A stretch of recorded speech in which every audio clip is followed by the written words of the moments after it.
comrades, and thank you the James Connolly Society for inviting me to speak at tonight's commemoration. It is an honour to do so. We are here to celebrate the life of James Connolly, a life that began here at 2:30 a.m. on the 5th of June 1868 and ended in front of a British firing squad in Kilmainham Jail on the morning of the 12th of May 1916.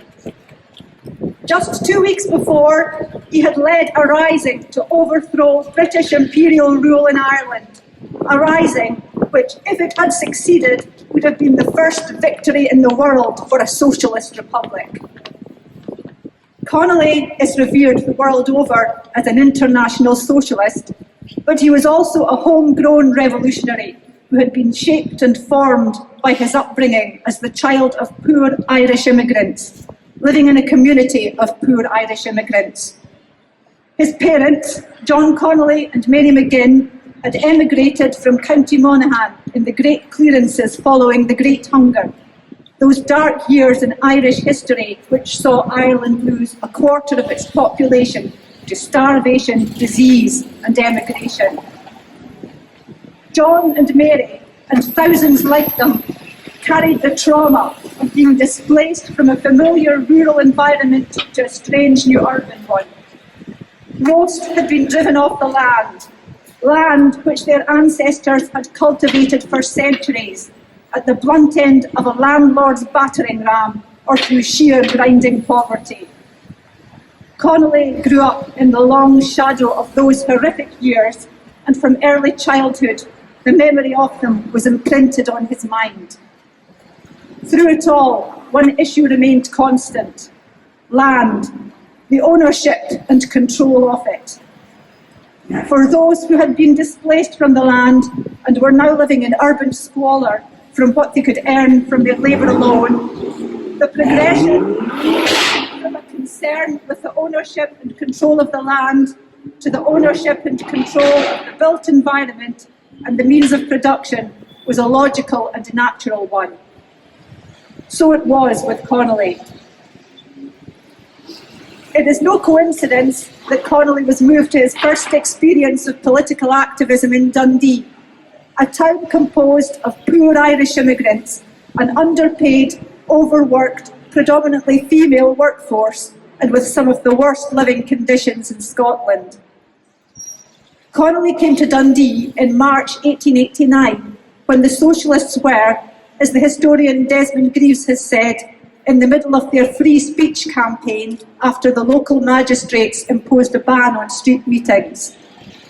What Greaves did not mention is that the free speech campaign occurred on the back of an ongoing anti-coercion campaign which was initiated by local Irish nationalists in response to the long litany of Irish coercion legislation, the most recent of which, Balfour's Perpetual Crime Act, had been brought in to quell the latest phase of resistance in Ireland's ongoing land war.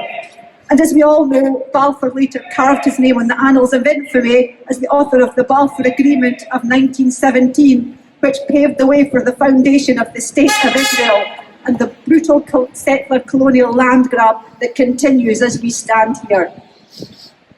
The anti-coercion campaign in Dundee was initiated by Irish nationalists, but it was the socialists who took it to the next level by linking the fight against coercion in Ireland to the condition of the working class and the fight for socialism in general, thus pulling in a new generation of activists.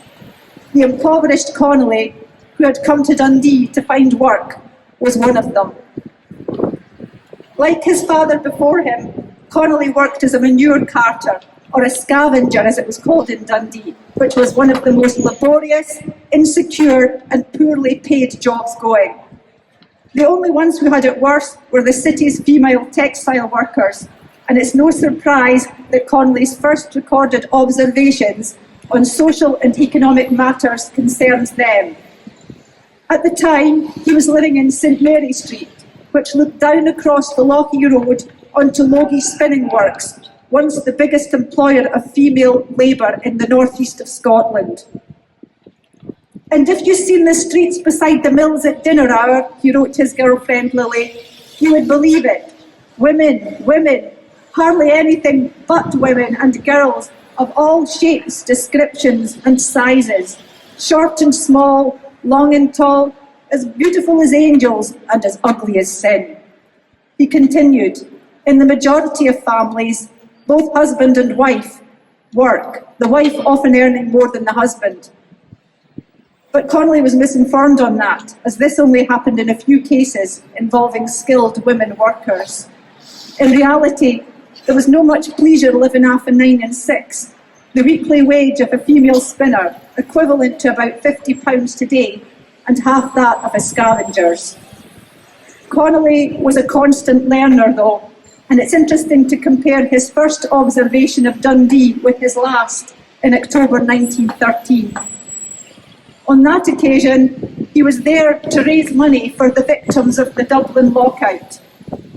Amidst a series of local strikes affecting thousands of textile workers, he noted how the Dundee comrades had collected a total of £27, the equivalent of around £2,600 today, for the Dublin Strike Fund, plus additional money for taking care of the strikers' children, should it be thought well to send any of them to Scotland until the battle is over.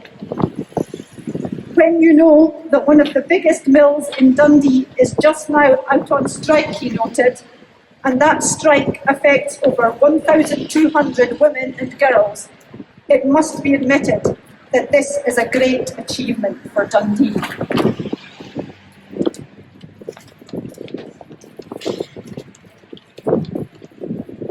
Connolly was by now well acquainted with the hardships endured by Dundee's female workforce. Given his more recent experience of organising female mill workers in Belfast, he was in no doubt as to how their sisters in Dundee had been poorly served by the British trade union movement. Connolly was also aware that the lot of working class women was to be doubly oppressed, economically by employers who paid women lower rates than men who did the same job, and by social attitudes that consigned women to a life of unpaid, undervalued domestic drudgery.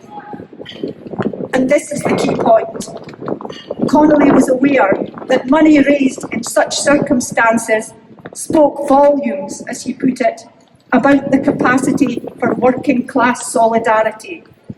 Solidarity in the real sense of the word, that is, recognising a shared struggle and acting accordingly. Hence, he singled out the women workers of Dundee for special praise. As I stand at this plaque, I am reminded that at the unveiling of the original plaque in 1968, one of these women also stood here. As a 15-year-old spinner, Mary Brooksbank, then Souter, had worked at Malcolm and Ogilvy's jute works, where in October 1913, 60 female spinners had struck to force up wages, causing the firm to shut down. Mary was not on the official guest list, but she had a good reason for being here. She, like Connolly, was a free-thinking, radical socialist and poet, a genuine homegrown revolutionary. Mary stepped out from the crowd and sang a song, one of Connolly's own. Hamish Henderson, folklorist and champion of marginalised cultures, recalled, "The crowd took it up and it made the occasion." But Mary had another reason for being here. Back in May 1916, she had come upon her father, a hardened trade unionist, crying over a newspaper headline stating that Connolly had been shot.